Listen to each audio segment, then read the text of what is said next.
total accuracy.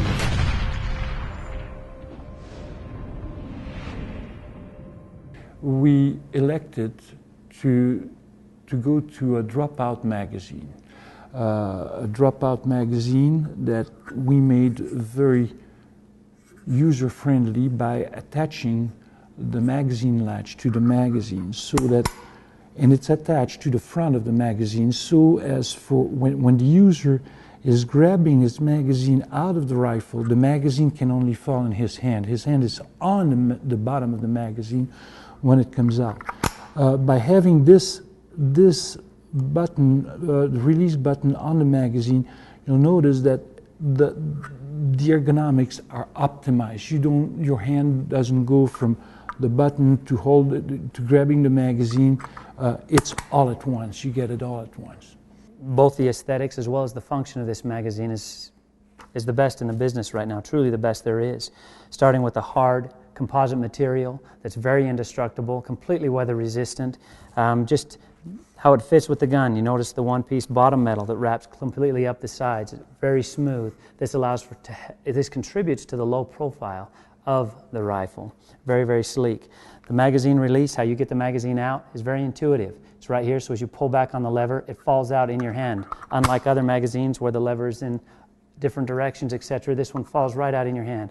Very easy to remove and reinstall the magazine. Very, very simple. The magazine is a rotary magazine. You have this follower that goes in a circular motion, and what that does is it does two things. One is every single cartridge that is presented into the feeding position is exactly in line with the bore. You're not feeding some from the right side and some from the left side, which can cause a lot of feeding problems sometimes. You have to do a lot of design work to try to make that rifle indestructible when you have to figure out how to make it to feed equally as good from the left side and the right side. So it eliminates that problem right off the bat. The other thing it does is that the follower is so thin that it's not taking up a lot of room in the magazine. Most of what's in the magazine when you fill it up is the cartridges, not the follower itself.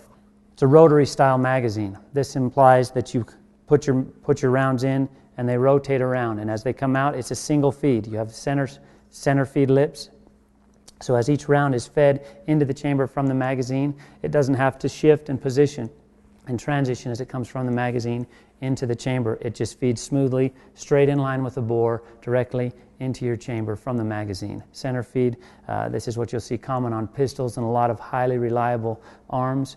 That's the ideal way to have any magazine feed into the chamber, is a center feed. In the past, we had done a lot of work on the WSM and WSSM cartridges to make them feed in our rifles. And what we wanted to do was to make for a more reliable magazine system in the X-Bolt. And that is why we went to a center feed magazine. This allows every round to come into the action in the same orientation without having different feed lips to feed off of and cause issues with these smaller, fatter cartridges. Most of our competitors would simply mount the magazine release on the rifle, and it makes it hard to pull the magazine out of the rifle. With the mag release located on the front of the magazine, it gives you a point to pull out of the rifle and makes for an easier magazine swap. We actually have a drop test in our quality criteria to make sure that the magazines won't break or deform during our testing. This is the most unique magazine and the best magazine available on the market.